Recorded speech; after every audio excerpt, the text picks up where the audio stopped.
Olá, boa tarde. Começa o programa Eclésia que desta vez, além da liturgia, sublinha também o Sínodo dos Bispos, que inaugurou a sua fase diocesana, uma reflexão que busca uma igreja sinodal. A metodologia é escutar o povo de Deus.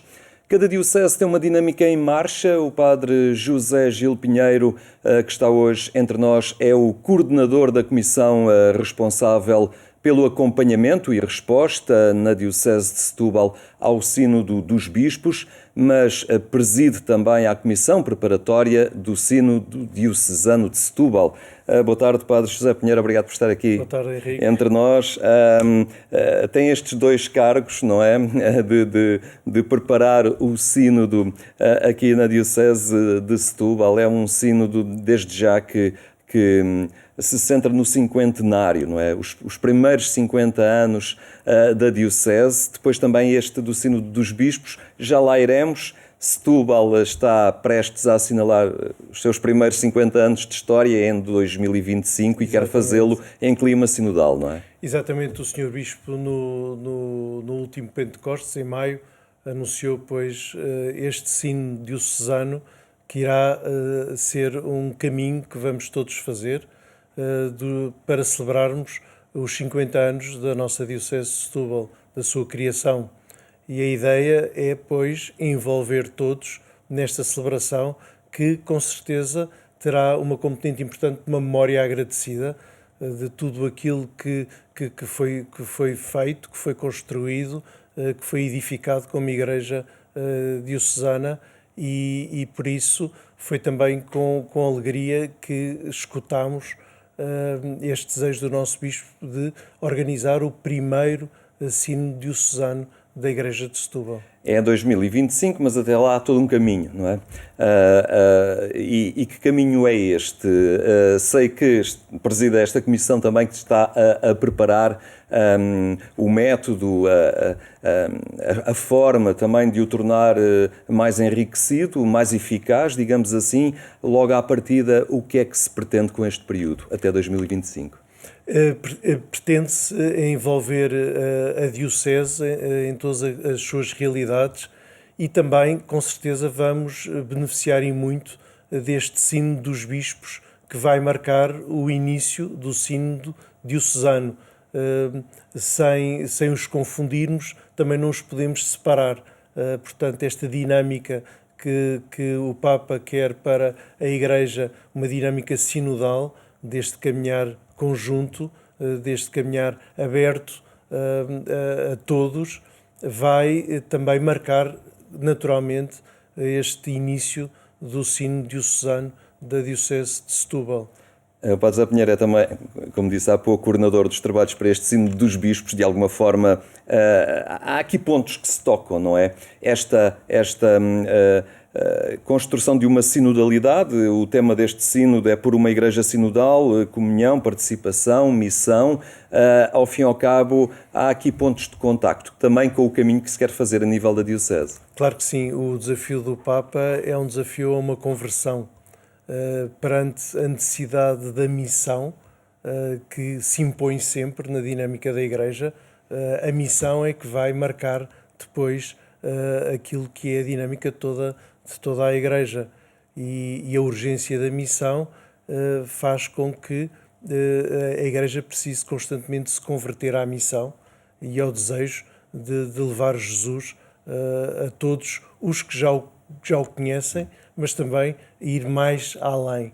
E é o desafio de, a partir daqueles que são os membros desta Igreja, depois chegarmos àqueles que ainda não o são. Portanto, esta saída de dentro para fora, que implica uma conversão daqueles que já estão dentro, para depois sermos testemunhas felizes e eficazes para aqueles que ainda não conhecem Jesus, aqueles que ainda não pertencem a esta nossa Igreja. O Papa Francisco foi original na forma como apresentou e desenhou, digamos assim, entre aspas, este sínodo. Estávamos habituados a alguns contributos que eram enviados para Roma. Agora ele começa já nos localmente, são várias fases, até se concluir depois em Roma em 2023, mas é muito centrado no perceber o que é que cada um dentro da Igreja quer, pensa, deseja e que caminho também gostaria de percorrer. Pergunto se a Igreja universal, mas também a Igreja de Setúbal, não é? Está preparada ou os cristãos que lá estão, preparados para se pronunciarem eles próprios sobre as dinâmicas e ritmos de Igreja, não é? Quando durante tanto tempo, se calhar, não foram chamados a isso. O estar preparado, o ritmo e a metodologia do próprio sínodo é um caminho e a preparação vem com o caminho. A missão impõe que façamos o caminho.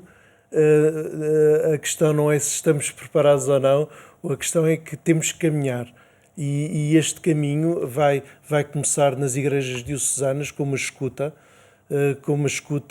que é primeiramente do Espírito Santo, por isso esta componente tão importante da oração, de estarmos despertos para aquilo que o Espírito Santo nos diz e nos aponta, e esse vai ser o caminho da preparação. Portanto, cada fase, em cada nível dos pequenos grupos, dos pequenos movimentos, das paróquias, à medida que vão caminhando, vão se sentindo cada vez mais preparados para compreender a missão e desejar cada vez mais esta comunhão no Espírito Santo com toda a Igreja.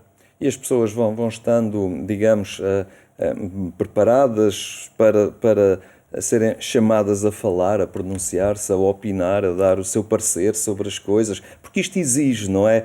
Tantas vezes é muito mais confortável entrar na igreja e escutar a homilia do Senhor Padre na Eucaristia do que ser chamado depois a dar um parecer, uma reflexão conjunta com os outros. Mas é um caminho necessário. É um caminho necessário e penso que a tendência para nos abstermos de participar da vida da comunidade também se reflete nas questões políticas. Nós vemos nas eleições como o nível de abstenção é tão elevado e a Igreja pois também sofre desta apatia que nós temos que contrariar e exatamente a ideia é dar protagonismo e lembrar que a Igreja somos nós todos e também recordar o nosso batismo, a graça batismal, em que somos constituídos sacerdotes, profetas e reis e que temos uma palavra a dizer que é única, que é nossa e que é fundamental para a Igreja. Todos somos importantes na vida da Igreja, ninguém é dispensável, ninguém é maior que o outro e por isso levar esta ideia às pessoas de que elas são importantes e que a Igreja precisa delas. Jesus chama-as, Jesus convoca-as e por isso a riqueza está na participação e é um dos grandes desafios do Papa, é esta participação. Agora, os desafios de quem organiza é ser capaz de passar esta mensagem, não ser apenas um processo que cumpre um itinerário, mas saber chegar às pessoas, tocar-lhes naquilo que é importante para as pessoas e mostrar que este é um caminho que vai ajudar a todos a descobrir uma nova igreja e também a descobrir o sentido daquilo que é a nossa comunidade, o sentido que é a nossa vocação. Olhando para Setúbal, 50 anos de vida de uma diocese é muito pouco, não é? Habitualmente estamos habituados a lidar com o número das centenas, mas são 50 anos particularmente intensos nesta península de Setúbal, conhecida pelas mais diversas realidades, grandes desafios em termos sociais, épocas históricas de alguma tensão também, mas este sínodo, ao fim de 50 anos que olha a diocese, penso que não pretende ser tanto um relatório de contas a apresentar, é mais preparar uma caminhada futura. No entanto, estes 50 anos são férteis, não é? Em ensinamento, em património adquirido, que já cria aqui uma marca muito forte nesta diocese. A diocese é marcada de uma forma indelével pelo seu primeiro bispo, Dom Manuel Martins, e também marcada por uma época histórica e política bastante conturbada. Mas nós percebemos como todo esse contexto foi de uma riqueza imensa na forma como a Igreja se organizou, a forma como a Igreja também chegou às pessoas, a forma como os leigos nas suas comunidades arregaçaram as mangas e criaram estruturas não só daquilo que são os espaços litúrgicos, a Igreja, mas também estruturas de respostas sociais imediatas que eram necessárias nos anos 70, nos anos 80, nos anos 90. Hoje, o que foi feito em tão pouco tempo é extraordinário e aí nós percebemos bem a importância de envolver as comunidades e de formar os leigos e de dar, pois, voz aos leigos e perceber como a Igreja tem uma riqueza imensa quando, pois, se abre a todos nesta participação na construção da comunidade. O Padre José Pinheiro é pároco da Cova da Piedade. Eu lembrava, agora a propósito também dessa a reflexão que estava a desenvolver o Padre Ricardo Gameiro, que ali trabalhou tantos anos, não é? Naquela paróquia e que construiu toda uma dimensão de igreja social, de igreja junto da fragilidade. E que ele recordava que naqueles anos quentes, não é, da Revolução, intuiu nessa altura que a Igreja só podia estar junto do povo, também tendo esta dimensão de salvar o homem todo, como se costuma dizer, e essa é uma marca que se guarda hoje na Cova da Piedade, mas também na Diocese muito, muito forte, não é? Claro que sim, as respostas sociais nasceram primeiro da necessidade sentida pelas populações, e nasceram, pois, com um trabalho e um esforço de voluntários leigos que se disponibilizaram para servir. E por isso eram umas estruturas muito básicas, composta por voluntários. Muitas vezes eram vicentinos que se organizavam e que conseguiam criar estruturas que pudessem acolher, e na altura muito das crianças, as mulheres começaram a trabalhar e tinham necessidade de trabalhar e tinham que ter lugar para colocar os filhos, então houve que organizar as coisas, e também ao mesmo tempo os mais velhos, os idosos, a população sénior, que também precisava de ser acolhida enquanto os filhos iam trabalhar, e por isso houve todo aqui um trabalho muito grande e que continua a dar muitos frutos hoje, no século XXI. Estes 50 anos, de certa forma, e olhando para o futuro, Setúbal terá ainda muito na realidade atual daquilo que foi o início também da sua história, não é? Persiste uma grande cintura industrial, persistem essas oscilações, esses humores da economia que tão depressa prospera como está em depressão e as pessoas sentem-no imediatamente. Acaba por ser esta Península de Setúbal ter sempre este fio condutor que a une às suas origens e que nunca pode esquecer. Claro que sim. A nossa população é uma população que tem uma percentagem muito grande de imigrantes, de pessoas que procuram ou a nossa região, que vêm de outras regiões, ou o nosso país, para dar resposta a uma necessidade de mão de obra. Sempre que há oscilações, pois isso tem um impacto social imenso. Agora, pois há que criar condições para que esses impactos sejam minimizados, porque de facto o mais importante são as pessoas, e de facto a nossa diocese tem crescido em população, ao contrário do resto do país. Estamos nesta zona dormitório, nesta cintura de Lisboa, onde temos os casais, onde temos os jovens, onde temos as famílias e que precisam de ser cuidadas, e que precisam de ser valorizadas e não serem apenas tratados como recursos humanos, mas como pessoas, com tudo o que isso implica. Muito bem, é a realidade da Igreja em Setúbal e agora também estimulada por estes dois sínodos, que podemos dizer que são dois, porque ao fim e ao cabo acabam por tocar as suas dinâmicas. Vamos aqui ainda neste programa olhar um pouco este 29º Domingo do Tempo Comum, liturgia para este próximo domingo. Naquele tempo, Jesus chamou os 12 e disse-lhes: Sabeis que os que são considerados como chefes das nações exercem domínio sobre elas, e os grandes fazem sentir sobre elas o seu poder. Não deve ser assim entre vós. Quem entre vós quiser tornar-se grande, será vosso servo, e quem quiser entre vós ser o primeiro, será escravo de todos. Porque o Filho do Homem não veio para ser servido, mas para servir e dar a vida pela redenção de todos. Jesus desafia os discípulos, portanto, de alguma forma, a não se deixarem manipular por sonhos pessoais, de ambição, que tantas vezes são tão fáceis de seguir, não é? Este Evangelho lembra-nos esta conversão permanente a que somos chamados.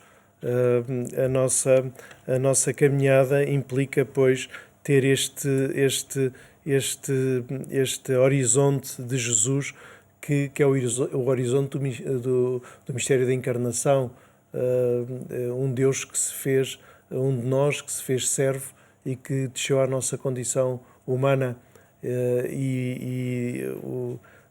Voltando aqui ao tema do Dom Manuel Martins, Dom Manuel Martins tinha uma frase muito conhecida que dizia que uma igreja que não serve para nada. Exatamente. E de facto o Evangelho lembra-nos que a nossa autoridade vem do serviço. Na medida em que servirmos, é essa mesma medida que nos vai, pois, dar credibilidade, que nos vai, pois, dar força à nossa palavra e ao nosso anúncio, porque servimos. E servir mais do que com coisas ou com a nossa própria ação, Jesus diz-nos para irmos mais longe, para servirmos com a própria vida, para darmos-nos, não apenas dar, mas darmos-nos. Aí faz a diferença toda e a forma como Jesus se deu e depois selou esse dom com a sua própria vida, depois é sempre o horizonte do cristão e de toda a Igreja. A primeira leitura de Isaías também, que nos traz a figura do servo de Deus, também muito a antecipar aquele estilo de Jesus, não é? Um dia mais tarde, que realmente a vida é vivida na simplicidade, na humildade, no sacrifício, é aos olhos de Deus, de alguma forma, um caminho justo e o caminho que importa para o homem, tendo sempre no seu horizonte esta dimensão do outro. O profeta Isaías, pois, aborda o tema do sofrimento, que é sempre um grande mistério na vida do homem, e aponta o sofrimento não como um fim, mas como um caminho que irá levar à alegria, à prosperidade, que virá depois de termos sido fortes na provação. E aqui, pois, também nos fala do próprio Jesus, como Jesus é capaz de transformar o sofrimento em sacrifício. E é esse o caminho que todos nós somos chamados também a fazer. O sofrimento que está presente quase de uma forma natural na nossa existência, Jesus abre-nos este caminho para fazermos destas dificuldades, destes sofrimentos, não como uma fatalidade, mas como um lugar do dom, do sacrifício agradável ao Pai e que vai, pois, tocar a vida daqueles com quem nos cruzamos. ao fim e ao cabo é muito também na linha desta segunda leitura da Epístola aos Hebreus, também em que nos apresenta que Deus não se esconde de alguma forma no seu poder, mas Ele opta por assumir integralmente a condição do homem, não é? Nesta entrega, neste projeto de salvação. Que é este único e eterno sacerdote que ele assume e que nos chama também a vivermos esta capacidade de sermos, de oferecermos os sacrifícios agradáveis ao Pai no serviço e no dom da nossa vida na comunidade e na Igreja e aos irmãos. Muito bem, Padre José Pinheiro, fizemos esta análise não muito extensa, mas indo aos pontos essenciais. O tempo também não nos permite ir muito além. Fica também destes momentos essas linhas de força que estão a marcar e que irão marcar nos próximos tempos a vida da Igreja, mas também a vida, muito concretamente aqui da Diocese de Setúbal, com o seu sínodo diocesano já a apontar para 2025. Agradecemos muito a sua presença aqui. Eu agradeço o convite também. Entre nós. Obrigado. A terminar fica ainda esse desafio, a que mais logo, pelas 22h45, se junta ao auditório da Antena 1 para acompanhar a edição rádio do programa Eclésia. Nós ficamos por aqui. Tenha então uma muito boa tarde e um bom fim de semana.